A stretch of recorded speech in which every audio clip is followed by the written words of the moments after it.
Hello my friends, and welcome back to another Baldur's Gate 3 tier list. Hope you're all doing well. I've got a fun one for you today, and I mean that literally, because I'm going to be going through and ranking each of the subclasses based on how fun they are, in my opinion, to play. Now, obviously this tier list is going to be completely objective, and it is important to keep in mind that if you and I have different ideas about what makes a fun playthrough, that does reflect poorly on you as a person, so just bear that in mind as we're going through the tier list. And because this is the internet, I should say, that was obviously sarcasm. This is not meant to be that serious, and I'm using this as a jumping off point to really talk about what I think is cool and interesting about each subclass, and maybe give people ideas for their next playthrough and things they'd like to try out, because this game supports all kinds of different playstyles in all kinds of different ways, and I think one of the things about the game is that every class has something really interesting and fun and unique about it and is worth exploring. In fact, I was tempted to do this tier list as a goof and just rate them all S tier and be like, haha, suckers, they're all exactly the same, but I think that there are some really interesting things we can talk about what makes the characters fun, and especially in terms of how they're implemented in Baldur's Gate, and if anyone from Barbarian is listening, maybe they can use these as patch ideas as well. I should mention my biases, things that I like in a subclass. I like to make decisions, so I am always interested in characters that have lots of different ways that they're going to play in an encounter, and I don't particularly care about having the highest possible damage numbers, and I like it when things can go wrong and force me to change my strategic plans in the middle. So that's kind of where I'm coming from when I'm rating how fun a character is. Alright, let's get into it and start rating every subclass by how fun it is to play. I should mention also how I'm going to be placing these characters within the tiers, so I've divided them into 5 different tiers, and just like with my power level tier list, the margins between these 5 tiers are very thin. The core systems of Baldur's Gate are really fun, so whatever lens you're using to interact with them, it's always going to be a good time. So the differences between the top tier characters and the bottom tier characters are honestly not that huge. In S+ tier, I've placed characters that remain varied and interesting and exciting all the way through the game. Their core gameplay loop is very fun, but also they get to change it frequently as you go through, keeping things fresh and interesting, and aren't overly powerful, so they're not going to trivialize the game. You get to continue to interact with bosses and everything like that. In S tier, it's mostly characters that have an extremely satisfying core gameplay loop, but don't evolve that much over the course of the game. These characters might be mostly pushing the same buttons at level 12 as they were at level 1, and so are going to end up feeling a little bit the same to play all the way through, but that feeling is so good that it just doesn't matter. In A tier, I've got characters with sort of drawbacks in terms of how fun they are. Either there's an interface, the core gameplay loop is really good, but either there's an interface issue or a balance issue holding these characters back a little bit. In B tier, I have characters that are just going to be a solid, fun time all the way through. These characters have satisfying gameplay loops and do exactly what you want them to do in ways that are really interesting. And in C tier, I have characters who have something annoying with their interface or a balance issue that holds them back from being as fun as they should be, and I think maybe need some attention from the developers to fix something that I have an issue with how the character is put together in Baldur's Gate. I should also mention that if you think I've missed something fun about one of these classes, definitely let me know in the comments. I'm always interested in learning about what is fun to other people, and if I've missed a fun way to play a character, I definitely want to know about it, because then I'll give it a try. If you think that a character that I think is fun isn't fun, I couldn't care less. I mean, feel free to leave a comment about it. You can boost my metrics, but nobody's interested in hearing that something isn't fun because that they think is fun.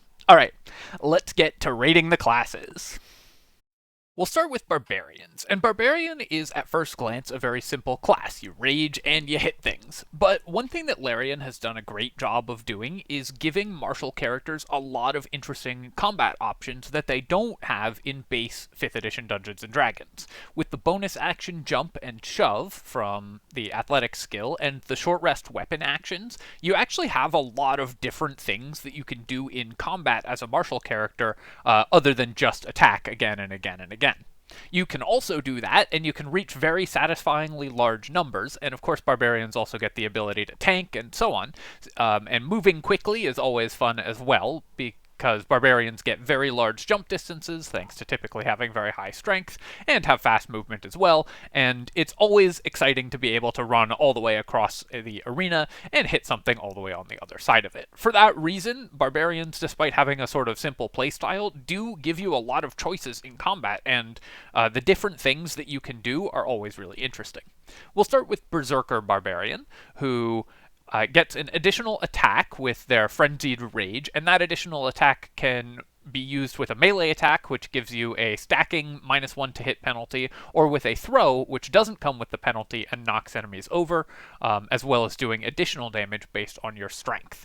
Berserker Barbarians are supposed to be sort of the all-out aggression barbarian.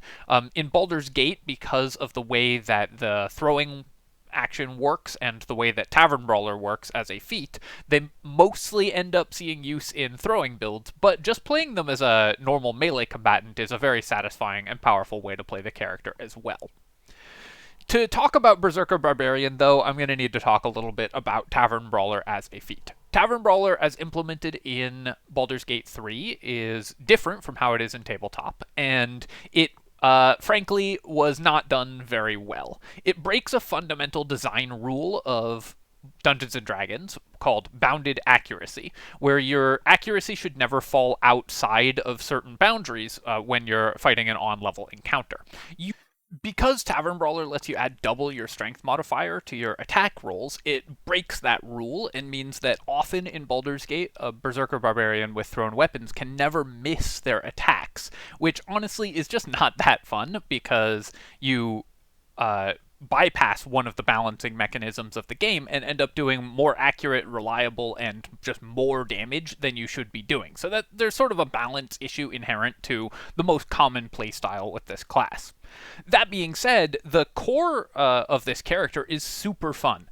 Obviously, just doing a lot of damage is very satisfying. Raging and running up to things, pushing them around, punching them is very satisfying. And throwing enemies at each other is hilarious. Also, thrown weapons, knocking enemies prone is very fun as well. And the thrown weapon playstyle, despite its balance issues, is still just a very fun playstyle. There are some minor interface issues. It takes a few more clicks than I would like. I wish you could just set a thrown weapon as your default ranged weapon and just have it work off of a single click instead of having to select it from a hotbar. But it is still just an extremely powerful and satisfying effect to hurl a weapon or another goblin at somebody and knock them over, as well as just doing enormous amounts of damage. Because the intended playstyle of Berserker is so fun, but there's a balance issue that, in my opinion, holds back this character from reaching its potential, I'm going to rate it A tier.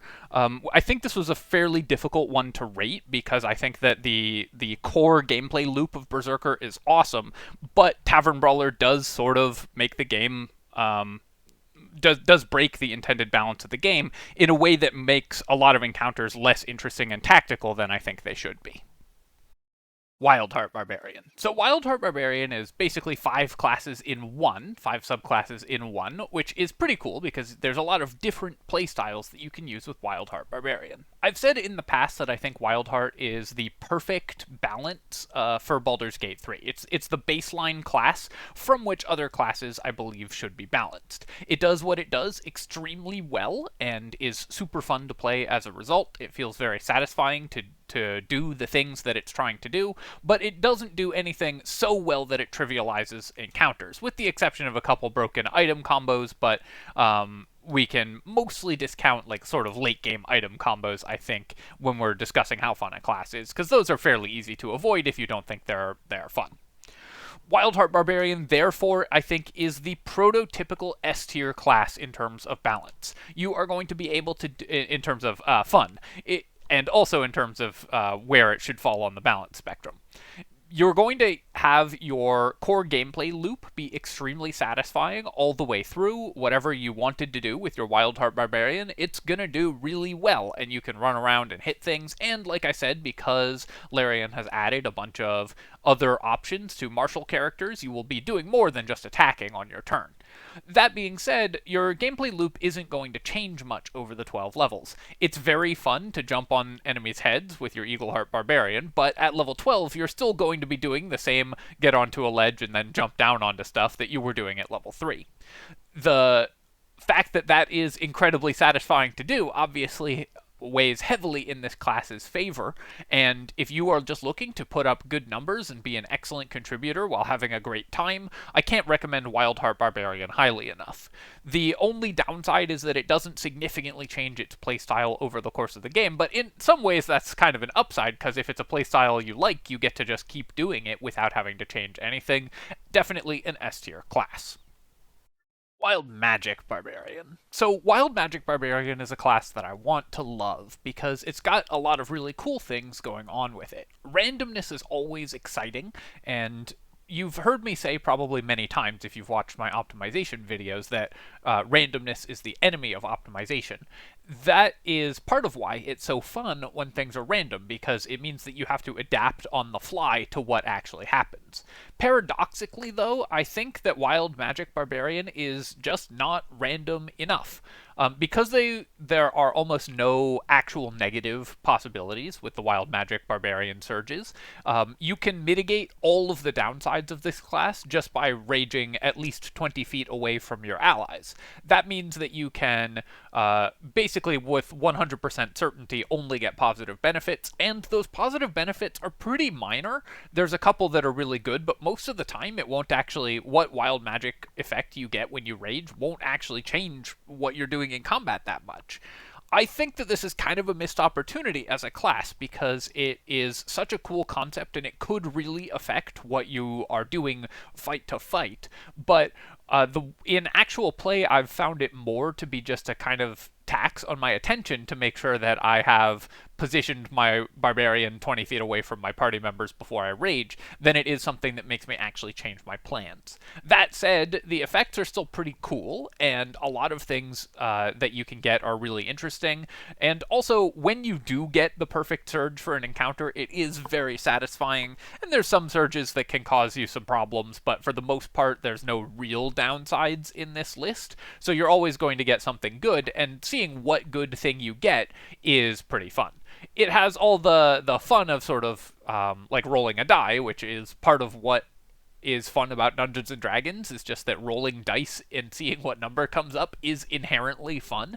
And Wild Magic lets you do that with a very visual effect. But I wish that the actual effects were a little more impactful on what you were doing turn to turn in combat or combat to combat within your playthrough.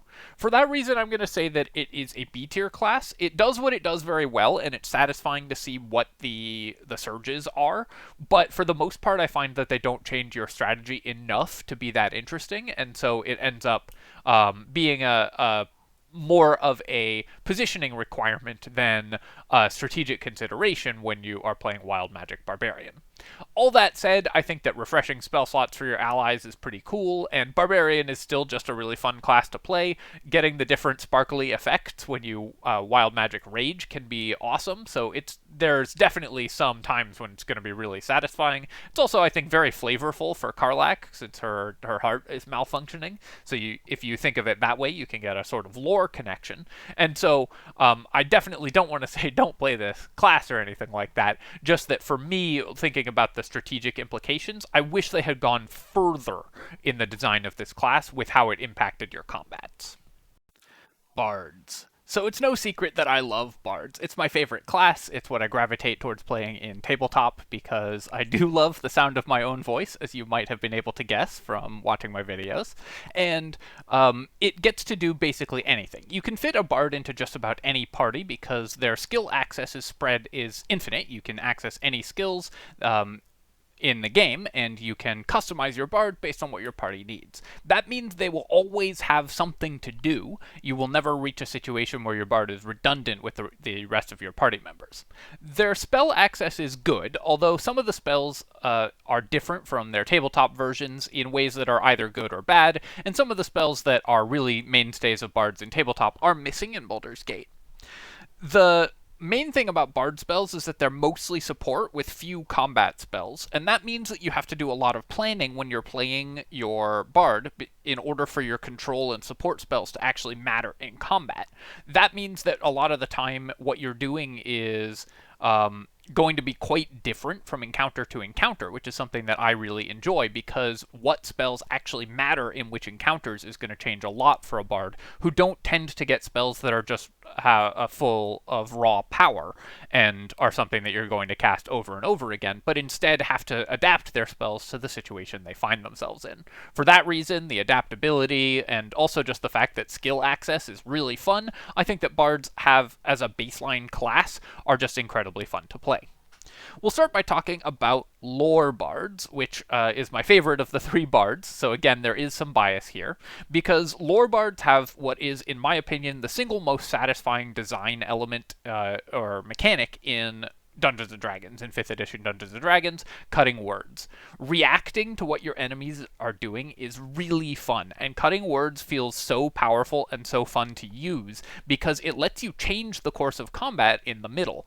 You can turn an enemy attack that would have hit into a miss, or a saving throw that would have succeeded into a failure, at the cost of a meaningful resource. It costs you a bardic inspiration, so it's not totally free, and that feeling is just very satisfying. Doing things off turn is always going to be exciting, I think, because it means that you are going to be able to act when normally you couldn't, and so every character that can use their reactions for really interesting things is going to do pretty well in this ranking, and Lore Bard has one of the best reactions in the game. It helps you protect your party members, it helps you land critical spells, and that is very fun.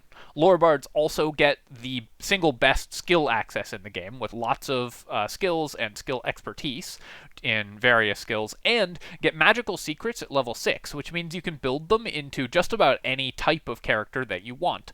Because the magical secrets come at level 6 and gives you access to all of the coolest spells in the game. Not only does that mean you'll always have cool spells on this character, because you can take whatever your favorite spells are on a lore bard, they come early enough that you can multi-class and give you the flexibility to take magical secrets while still multi-classing into other classes or adapting your character in various ways. That means that lore bard, as the core of a class, I think has one of the most different builds, and builds that do radically different things that it can be part of any character, which also plays in its favor. The downside of lore bards is that they're squishy, and so if you feel like you don't want to be vulnerable to enemy attacks, then this class may not be for you.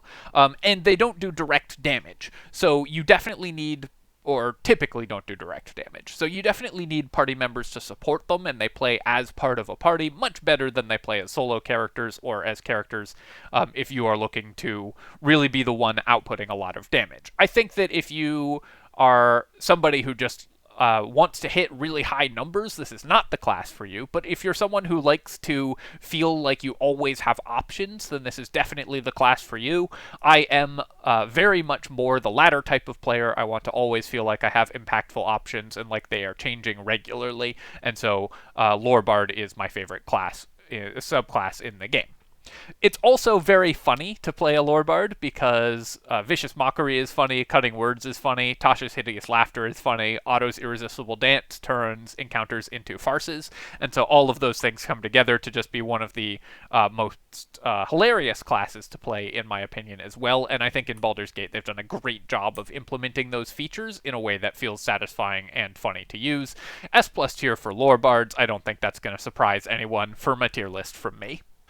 Swords Bards. So Swords Bards are broken. I rated them S+ in my power level tier list for the subclasses, one of only 2 subclasses that I rated as S+, because they kind of break the rules of the game. As a full caster that gets extra attack, and gets even more extra attacks than every other character, they just do too many things in terms of the balance level of the class.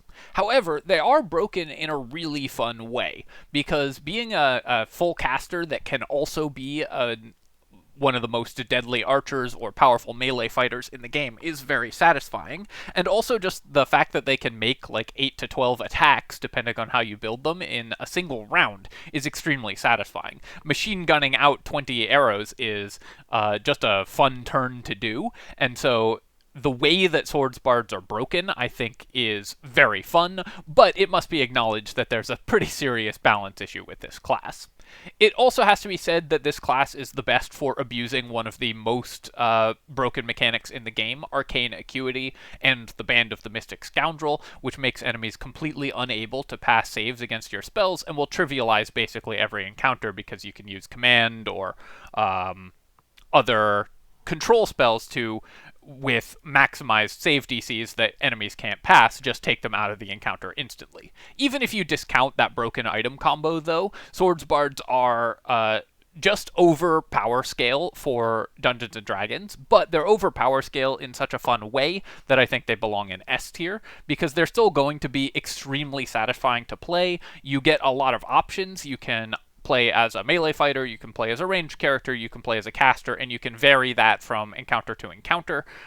But you are not going to be facing a lot of challenges in your Swordsbard playthrough, and it's rare that things will go wrong. And if they do, then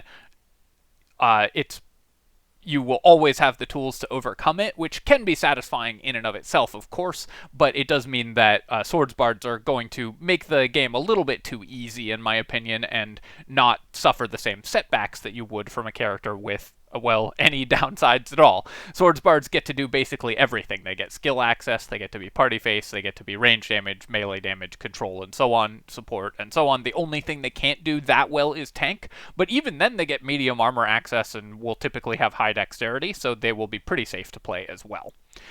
S tier character, I think, because of how powerful it is. Too powerful, but powerful in a really fun way. Valor Bard. So Valor Bard is a class that I think is somewhat easy to overlook, because from an optimization perspective, there's not a lot of reasons to take it. Sword Bard already does all the things that Valor Bard does, and then does way more things besides, and it does those things better. So from an optimization perspective, it's rare that you would want to take a Valor Bard, because Swords Bard is just superior to it.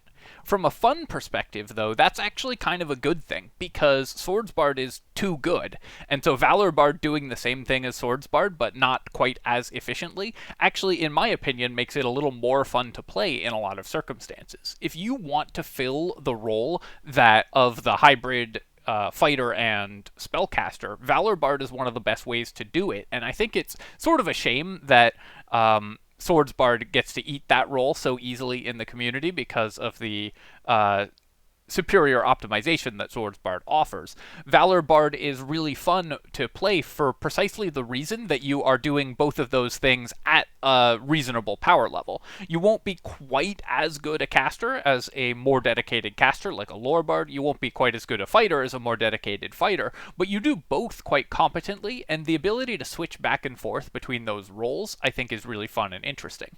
You also get to have a lot of multi-classing options, because in 6 levels you get extra attack and you get a bunch of weapon and armor proficiencies, but you also don't lose any caster levels. It's one of the only ways to get extra attack without losing caster levels, and so it is really useful in certain multi-class builds. Again, obviously, Sword Bard eats that role a lot of the time, but Valor Bard does that as well and is really useful and flexible as a result. So if you can get over, and for me, this is difficult, and so I imagine it is for a lot of you, if you can get over the bad feeling of playing a character that is a worse version of another character, then Valor Bard, I think, will actually make for a more fun and satisfying playthrough than Swords Bard in a lot of ways, because it won't just lay waste to everything by being a little too powerful. For that reason, I'm going to rate Valor Bard as S+ tier. I think that it is just a very fun and flexible and viable class that will work really well in various circumstances, as well as giving you a whole bunch of different options to play the game. It's just a powerful and fun class, and while it is not as powerful as the other 2 bards, I don't think, that doesn't matter as much, because you're just looking to be able to do both things, and if you want to do both things well, Valor Bard is a great way to do it. Clerics. So Clerics are another character that can fill basically any role in a party. The only thing you don't get is great skill access, but otherwise Clerics get to do just about everything. That, in my opinion, makes them pretty fun, because you can change your strategic posture between being a tank, between being a controller, between being a support, and you can do that kind of on the fly, because the game does let you change your spell list, and that's most of what will determine what you're actually going to do when you're playing the character. For that reason, clerics are always going to be satisfying, but the sort of downside of clerics is that they do remove a lot of the element of risk from playing the game by being so powerful and by having access to some of the more powerful and more broken options in the game, like radiating orbs and reverberation stacks. Again, I'm not going to take too much into account the specific items that can be used by each of these classes to kind of break the game, because those are relatively easy to avoid, but it should be mentioned that clerics do add a big layer of safety to your party that can mean that you won't get the same tension and risk that you would have in a party without a cleric. That being said, it's still just so fun to have the answer to every problem and to be able to have your cleric just go about filling the role that you need in every encounter, and clerics are excellent at doing that. Life Clerics. So Life Cleric is kind of the default cleric, and I think that the subclass does an excellent job of filling the role of the default cleric. One of the things that you have to look at when you're looking at cleric domains is what spells they get that aren't normally on the cleric list, and for Life Clerics the answer is 0. So they're just going to be playing the way that a normal cleric would, but slightly stronger. They get additional healing and the ability to heal more often, and so if you are looking to play a healer, it's likely to involve some variety of Life Cleric. Unfortunately, in Baldur's Gate, healing is not a powerful strategy, because the amount of healing, even with the Life Cleric boost, doesn't really keep up with incoming damage, and so that can be frustrating, I think, when you're trying to play a cleric, because if you want to play the healer class, Life Cleric looks like it's going to do a good job of that, and then often doesn't, because healing is just such a difficult strategy to make work in Dungeons & Dragons in general. The reason is just that the healing will not reach incoming damage and cost you resources, and often enemies are not spending resources to deal that damage, so you're going to start falling behind, using spell slots, and not even keeping up with the damage as it comes in, because there's no way to heal for free, and enemies can attack for free with just weapon attacks, so you will always be spending resources to negate something that costs the enemy no resources to do. That, I feel like, is often a frustrating loop to get caught in, and that does mean that clerics, and the healing-focused clerics in particular, can suffer a little bit in that case. But Life Cleric used just as a default cleric, with better access to the buff on heal items, can be really fun the same way that any other cleric is. I think that because the thing that this subclass is intended to do is a thing that is often somewhat frustrating in Dungeons & Dragons, I think that there are some design flaws with healing and with Life Cleric in general. I really wish that they had some sort of resource-free way to heal in combat, so that they could actually fill the role of in-combat healer in a more interesting way. You would need to limit it for out-of-combat healing, so that it wasn't just free, constant healing all the time. But if they could actually act as a healer and give that element to your party in a way that Dungeons & Dragons is generally missing, then that would be a cool, unique niche for them to fill. As is, it feels like a class that's a little bit without a home, because the thing that it's, or a subclass that's a little bit without a home, because the thing that it's intended to do is strategically difficult to manage. Not impossible, and there's builds that can make it work. Check out my build, The Best Healer in Baldur's Gate 3, for one that does. But overall, it feels like you're going to spend a lot of your turns playing catch-up when you're trying to play a Life Cleric the way it's intended to be played. And if you're trying to play a Life Cleric just as a standard cleric, with just like minor bonuses to other things, then you would often just be better off with another subclass, because they will do it better. That being said, the core cleric gameplay loop is really fun to play. Just controlling enemies, running around with Spirit Guardians on is still really fun. So even a character that doesn't get things that specifically improve that are pretty fun to play. I'm going to place Life Cleric in A tier, because I think it's kind of a difficult class because of the trap that it sets you in, where you try to heal in combat and then you fall behind, and that can be frustrating. But if you can make it work, it's still incredibly fun. So I think similar to Berserker Barbarian, but in the other direction, this class has a bit of a balance issue that makes its core playstyle less exciting than it should be, and so I am dinging it a little bit because of that, but it's still just a great character to play, and if you want to play a healer, then a Life Cleric will still do a reasonable job. Light Cleric. So Light Cleric's main thing that it gets is a bunch of damage spells on the spell list, which is pretty fun because it adds a bunch of damage into Cleric's arsenal. Direct damage is not something Cleric normally gets access to, so adding that into the arsenal gives you a bunch of extra options, which are always fun to have, and Warding Flare, which lets you give an enemy disadvantage on attacking you, as well as, at level 6, an ally disadvantage on a disadvantage on an attack against an ally. This can be extremely powerful, and in fact, I think it is too good. I think that Light Cleric, even just monoclassed, is one of the top builds in the entire game, even before you get into broken Radiant Orb stacking and stuff like that, which it's also got the best access to in the game. And so I think that it is just over power curve for where it's supposed to be. I'll also say that while Warding Flare is still very satisfying to use, the same way that Shield or Cutting Words are, causing an enemy to miss an attack that they were going to hit just feels good. Warding Flare has less decisions associated with it because it doesn't cost you a resource to use, so it's almost always right to activate whenever you get the opportunity to. Now, you do have to sometimes decide whether that attack is important enough or if you should save it for the next attack in a round, but it's never correct to not use it, and I think that that is a less interesting strategic dynamic than with Cutting Words, which costs you an inspiration point, or with Shield, which costs you a spell, which are both things that fulfill the similar fantasy, like the similar power fantasy of just saying no to something, the Magic the Gathering blue player's power fantasy of countering something, but without a resource cost associated with it, it is always right to do, and I think that that is a less satisfying implementation of that power fantasy because there's never a situation where you shouldn't do it.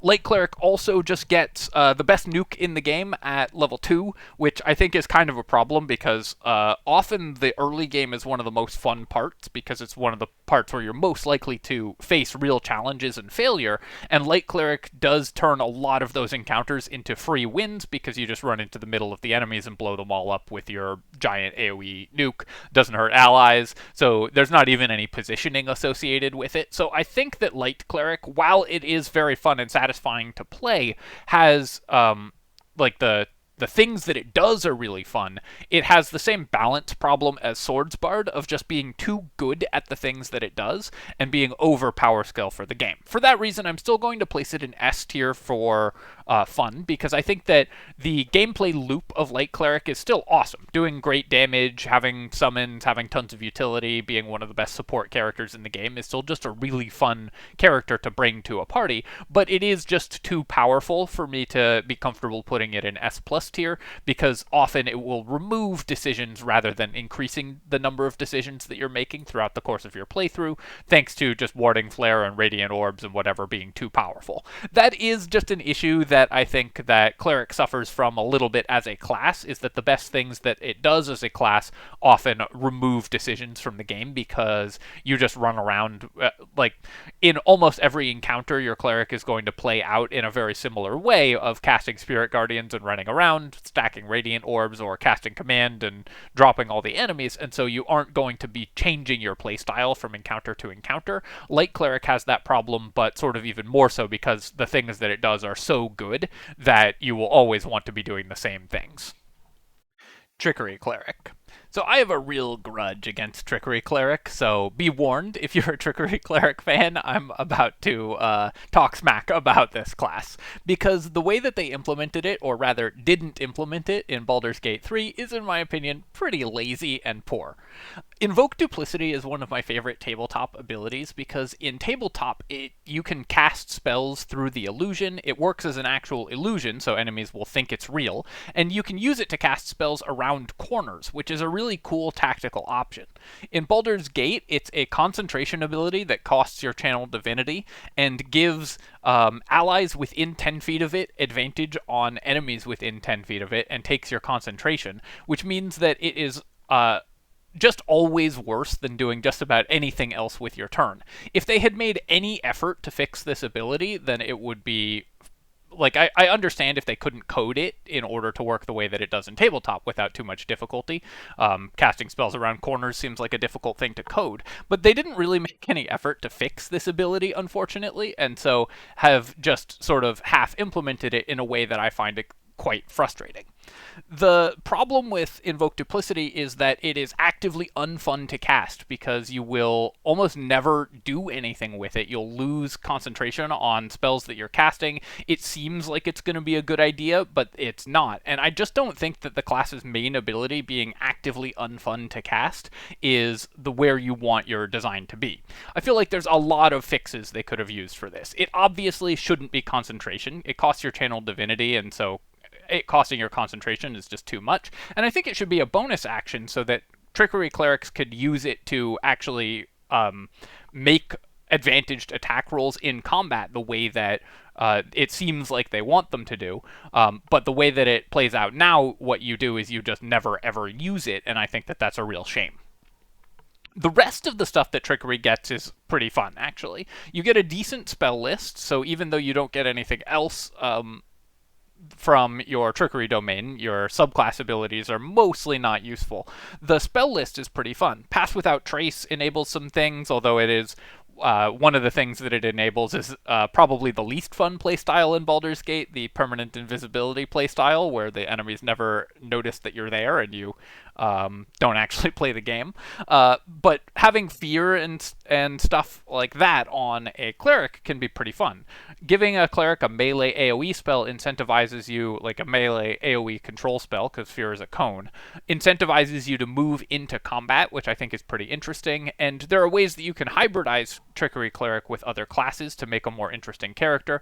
But I think that the core design flaw of Invoke Duplicity and how they implemented it so badly means that I can't put this class anywhere other than C tier. I really feel that this is one of the things that they need to fix in Baldur's Gate in order to in an upcoming patch of some kind. I think even just removing concentration or making it a bonus action or both would solve a lot of the problems with this, and those would both be pretty easy fixes. I wish they had implemented it the way it is in tabletop, because it's so cool in tabletop, but in Baldur's Gate, you're playing a subclass that has its main ability be detrimental when you use it, and I think that that's a real shame. Knowledge Cleric. So Knowledge Cleric is the skill-focused cleric, and I think that's a pretty cool thing for a cleric to be. When you get access to skills on a cleric, something they're normally quite bad at, it lets you fill a role that you normally would not be able to fill, and so while you're also doing all the fun things that clerics are normally doing, you get to be the party face or the party's lockpicker or something like that by setting your Knowledge of the Ages to the skill tree that you need.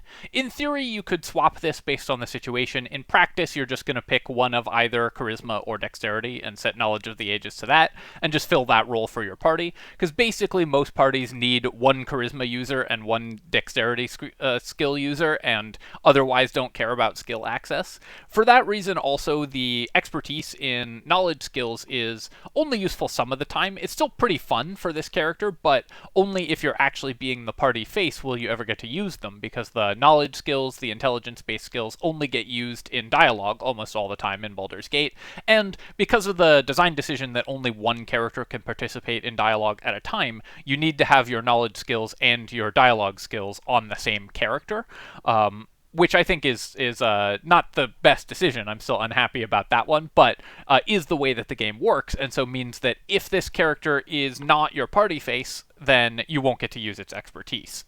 That being said, it can be your party face if you invest in just a little bit of charisma and use Knowledge of the Ages to gain charisma skill proficiency, and that's kind of fun. Having your cleric be the person actually doing the talking for your party is unusual and is something that's kind of cool for a cleric to be able to do. Your spell list isn't amazing. It's got a bunch of really cool options. It has some cool options, but a lot of them don't meaningfully adapt the playstyle of Cleric, so you are going to be playing still just a controlling and supporting character, but that is what you went into Knowledge Cleric for, is just doing the Cleric things, but with a skill-based element added to them. And so I think that Knowledge Cleric really fills the role that it's intended to fill very well, of just being a cleric, but with some extra skills added, and that's a really fun thing to be, so I'm going to put it in S tier. Nature Cleric. So Nature Cleric is, I think, the third strongest from a power level standpoint after Tempest and Light Cleric. And I think that that's a pretty good place to be in terms of cleric balance. That's definitely on the stronger end for a character. It's maybe still too strong in terms of power level, but it doesn't have the same sort of broken mechanics that Light Cleric or Tempest Cleric get access to, while still being an excellent character.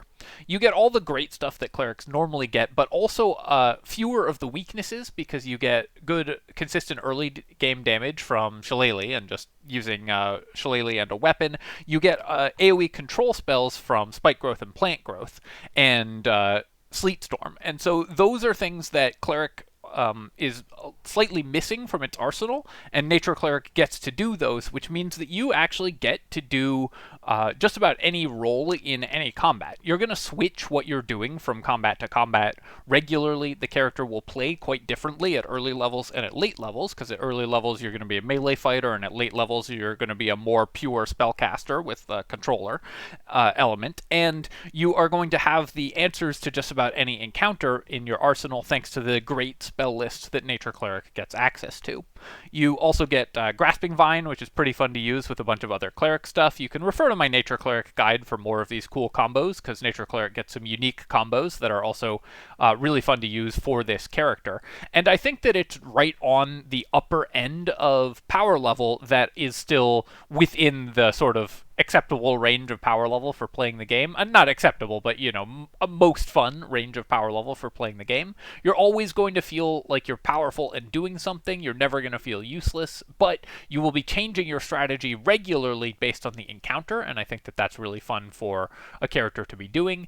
And if you mess up with Nature Cleric, there are real downsides, unlike Light Cleric, which can always use Warding Flare to get out of a lot of problems, or always use Radiant Orb stacking to get out of a lot of problems. Nature Cleric doesn't have just the broken mechanics that completely solve encounters the same way, but if you have good spell selection and game knowledge and whatever, then you can use Nature Clerics very effectively, and that's the type of class that I like to play. Versatile, powerful, changes its playstyle over the course of the game, S+ tier in terms of fun.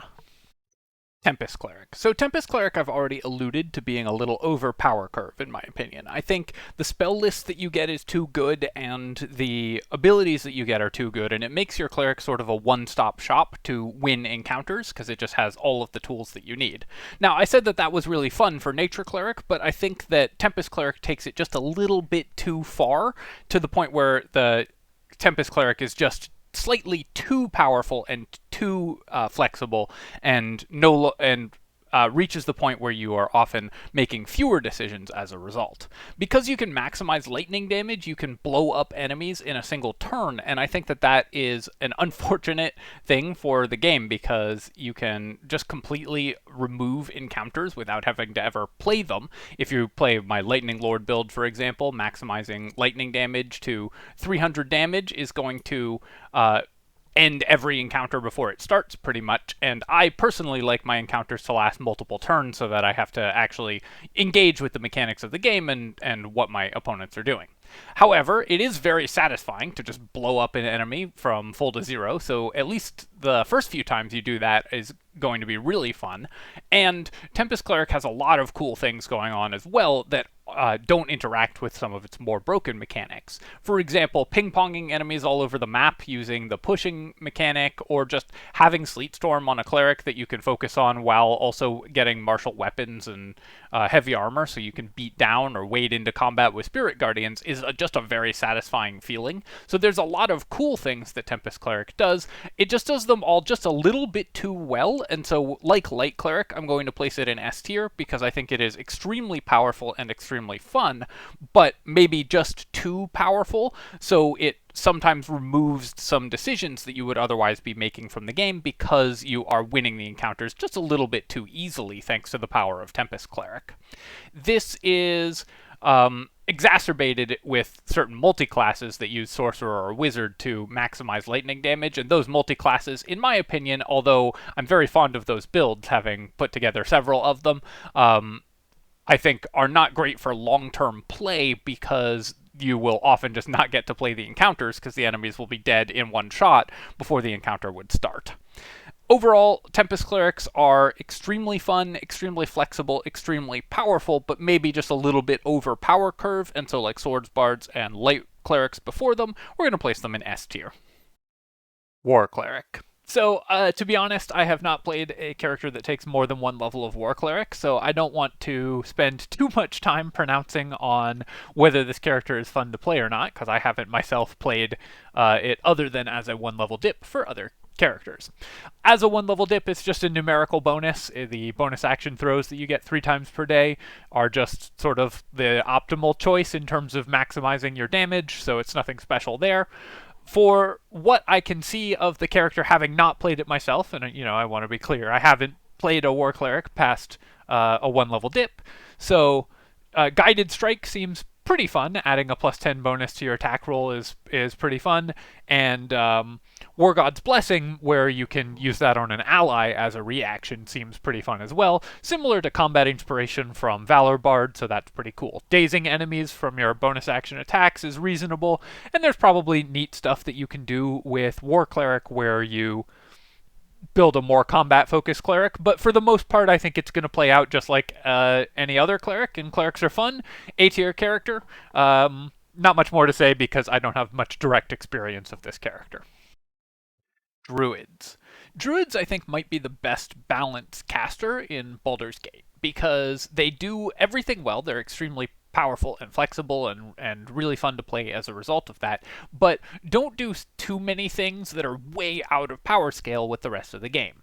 They also don't have some of the dead levels that other casters have. Druid level 4 and 5 spells are really good and really interesting and add new dimensions to the character, whereas basically every other caster in the game, the 4th and 5th level spells that they implemented in Baldur's Gate, are pretty weak, and you will end up just upcasting 2nd and 3rd level spells with your 4th and 5th level spell slots a lot of the time. Druids don't have that problem, which is really cool, and it gives them a much more satisfying progression curve over the course of the game than the other caster classes, in my opinion, because you continue to change your strategy even when other casters have some dead levels going on in the sort of mid game. Druids also just get some of the most varied strategies in the game, of course, because they can alternate between being control casters or melee characters. So what strategy you use from fight to fight is going to change significantly because of the ability to wild shape or not wild shape, concentrate on a spell in wild shape, use one-shot spells when outside of wild shape, and so on. And they're also, as a result of wild shape, extremely item independent, so you don't have to hunt down specific items, which is something that I appreciate because I don't always want to be following a guide looking up exactly which items are where when I'm going through the game, although by now I kind of know them all. But in terms of just like in terms of actual fun when you're playing, I think that being item independent definitely adds a layer of fun because it lets you play more of an exploratory and discovery playstyle rather than having to kind of know exactly where specific items are to maximize your character. Overall, I think that Druids have one of the strongest baselines of any character class in terms of flexibility and fun. Just incredibly solid, well-designed characters. I think that the way they implemented Wild Shape, which is notoriously difficult to do in video games because games will often try to be too broad or end up being too narrow, I think worked out very well in Baldur's Gate, where the multiple Wild Shape forms feel different and distinct, but there aren't so many that it's wildly overwhelming, and none of them are hugely broken or anything like that, the way you might have found in Neverwinter Nights or older D&D games where some of the wild shape forms were just too powerful because they used like every monster available in the game. So you can, I think, see that Druids are well positioned to do well on this tier list. Land Druids in particular are just Druids, but more so. They are Druids that just get access to extra spells. Mostly these will allow you to customize your character based on what your party needs or what you really want with your party, but also enables some really cool, unique builds, like one of the very first builds that I did on this channel was called the Owlbear Flies, using Land Druid to make a jumping owlbear build that could jump the maximum distance in the game. You can go check that one out. And that type of flexibility is what makes Druids really exciting to me. The one downside of Druid as a class in general is the summon mechanics in Baldur's Gate 3. A lot of Druid's power level comes from summons, and summons are pretty annoying to use. They will often not follow your characters, so for a long time many summons didn't even have the ability to jump, and so couldn't follow your characters over ledges at all. But even now that they've fixed that, they will often not follow your characters, and that means that you end up sort of microing things outside of combat, and then in combat, if you have too many summons, it can make your turns take an awfully long time. Especially because Baldur's Gate has a pretty high burden on the player to make precise movements. This can make your turns very time-consuming if you have a lot of summons in a party, because there's no attack preview, so you have to sort of guess whether your summon will be able to cast the spell or make the attack that you want from the location that you're trying to send it, and that means you have to often double-check your movement before you make it. That compounds when you have more and more units on the field to make your turns take a really long time, and so I often end up not wanting to play pure summoner builds, which makes Druids a little bit less enticing from that perspective. That being said, you don't have to play a summoner, and for a land druid in particular, it's not really the encouraged playstyle. There's two powerful summons that land druids get that you're going to have, and then you'll be able to add in a bunch of other cool abilities that you can use based on the circles that you select.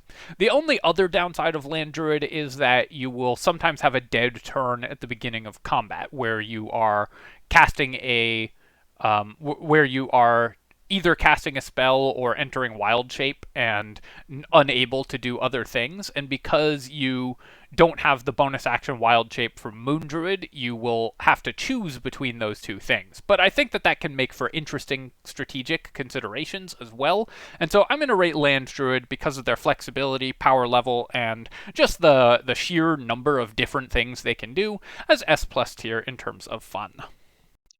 Moon Druids. So Moon Druids do suffer a little from the same thing as Berserker Barbarians, where Tavern Brawler is kind of a balance oversight in the game that makes them a little bit too powerful. However, unlike Berserker Barbarians, it doesn't make them so powerful that they just shut down combats alone. It's a very strong option on them, and it probably shouldn't be available to Moon Druids. It does kind of break the intended power curve of the game, but it doesn't make their damage so high or their attacks so reliable that they will never miss. And so I think that there's a distinction between how Moon Druids use Tavern Brawler and how Berserkers use Tavern Brawler. Also, at time of recording on Honor Mode, Tavern Brawler only gives you the attack and not the damage. That's still the important part of the Tavern Brawler effect for Moon Druids, but it is less egregious than if it gave you both attack and damage, the way it does for unarmed attacks in humanoid form or thrown weapons. Other than that, Moon Druids are just really fun to play. The core playstyle of choose a concentration spell, a powerful concentration spell, and cast it, and then in the same turn, bonus action wild shape, I think is incredibly fun and satisfying. It means that you're going to be doing different things in every combat, basically, and there's a lot of different options that you can use when you are faced with an encounter. What wild shape form you take is often going to change as well. Not as often as maybe you'd like. There's some that are better than others, and because Moon Druids get the special wild shape forms, often those are the correct ones to use. But the number of different options you have every encounter as a Moon Druid is still extremely high, and the fact that the playstyle is just so smooth of casting a powerful concentration spell, entering wild shape, and then beating down, I think works very heavily in this class's favor. It also just does all of the other cool things that Druids do. You get access to a wide variety of control spells, you get a nice smooth power curve up the levels where you are gaining new wild shape forms as well as new spells as you level up, and that I think means that Moon Druids will always have a new and interesting thing to do at every point in the game, and are obviously extremely fun as a result. S+ tier character, I really think that that the only thing that holds this character back in terms of sort of balance issues is Tavern Brawler, but I don't think that Tavern Brawler is actually a real balance issue for Moon Druids. I don't think that it breaks the power curve of the game the way it does on some other characters. Spore Druid. So Spore Druid, just like the other Druids, has all of the fun things that Druids get to do going on with Spore Druid. You have powerful, flexible spell lists, you gain power as you level up. Also, the late game bonus action AoE Poison Cloud is really fun to use. The proactive reaction is kind of neat. It's just mechanically interesting to me that it's a character that gets to use its reaction proactively, and having that be able to be used on your turn is just kind of cool. As well, it enables some cool things like free action dropping a healing potion and then using your reaction without spending an action to break that healing potion to give yourself a heal. Thank you again to the person who pointed that out in my Spore Druid guide, because that's just a cool little neat trick to know. And so there's a lot of really interesting things that you can do with Spore Druids. The downside of Spore Druid compared to the other two Druids is that you won't be wild shaping, so you will be making fewer decisions, or at least not often. So you'll be making fewer decisions overall. And it feels really bad to lose your Spore Druid shield. Having it feel bad to lose the shield isn't in and of itself a bad thing, because it enables for tension and emotional moments when you lose your shield, suddenly lose your damage, and can no longer activate your Spore Druid abilities in the same way. So that part isn't necessarily bad, but the fact that you won't be making as many decisions because you're not wild shaping into different forms definitely does decrease some of the interactivity that the class has. That being said, the Druid playstyle is super fun, and the melee Druid playstyle with Spore Druid is fun. It also enables a whole bunch of multi-class combos, all of which are really exciting. However, the one other downside of Spore Druid is that it is the most summoning-focused Druid, and in particular, it uses Animate Dead and its own special Animate Dead. In order to maximize the effectiveness of Spore Druid, you want the zombies and the Animate Dead guys running around, and that's like 6 summons to manage. I already talked about why I think that summons in Baldur's Gate are kind of annoying to use, and the Spore Druid summons plus the normal Druid summons is just too many summons. You can ignore those summons. You don't have to use Animate Dead. You don't have to use the Spore Druid zombies, so it's not a problem if you don't use those. You won't be giving up a big chunk of the power level of the class, but in order to use this class's class features to the fullest extent, you do have to interact with one of the mechanics that I think was sort of implemented in a way that is kind of time-consuming and frustrating to actually use in terms of summons, because trying to haul all the zombies and stuff through the world gets old pretty fast for me, because they will get stuck on ledges or not go through doorways, or just have to be microed in combat, which I find kind of a waste of time. Obviously, you can just bypass that, and if you do, then Spore Druid is just as fun as the other Druids, but the fact that one of the main things that it gives you is a kind of downside in terms of fun, I think does have to be taken into account. And so for that reason, I'm going to place Spore Druid into S tier rather than S plus tier. I think that Druids overall are just so fun to play that that's as low down as I'll place it, even though I'm dinging it for the summons. But the core playstyle of Druids is just so excellent regardless that I think that Spore Druids are definitely an S tier class. Alright, my friends, this video is already almost an hour long, so I'm going to make the cut here, and we'll come back in... I guess I will end up splitting it into 3 parts. We'll come back in part 2 with the next 4 classes, and in part 3 with the last 4 classes. One thing that I would like to emphasize, of course, is that all of these classes are super fun to play. The game at core is really fun, and so while it's a fraught subject to do design criticisms, I want to sort of reiterate that this is meant to be a jumping off point where we can find the fun in specific classes. And so definitely, if you think that I have underrated how fun a class is, let me know what you think is really fun about it and why I should give it a try, because I'm always interested in trying out something new. and a new way of playing a class that I might have overlooked is really exciting to me. So that's part of why I wanted to do this. Another reason I think is that it could be helpful just to maybe try to find the fun in some classes that you yourself might have overlooked, as well as get a sense of my biases when you're looking at builds, because this might be useful if you want to know whether I'm optimizing for something that you'll enjoy in terms of looking at a build for specific characters that I might have put together. As always, of course, if you've enjoyed the video, please feel free to leave a comment and like the video. Both of those things help me out a ton with the algorithm. And definitely let me know if you enjoyed this type of more sort of design criticism-focused content, if this was something that you were interested in. This is something that I think about a lot, but obviously have no power to change, and I'm not a professional designer, so I don't know to what extent this is content that people are interested in hearing my thoughts on. But if you've enjoyed it or not enjoyed it, definitely let me know. I'd appreciate that very much. And you can subscribe to my channel for more of this and other strategy game content. Cheers, my friends. I'll catch you next time.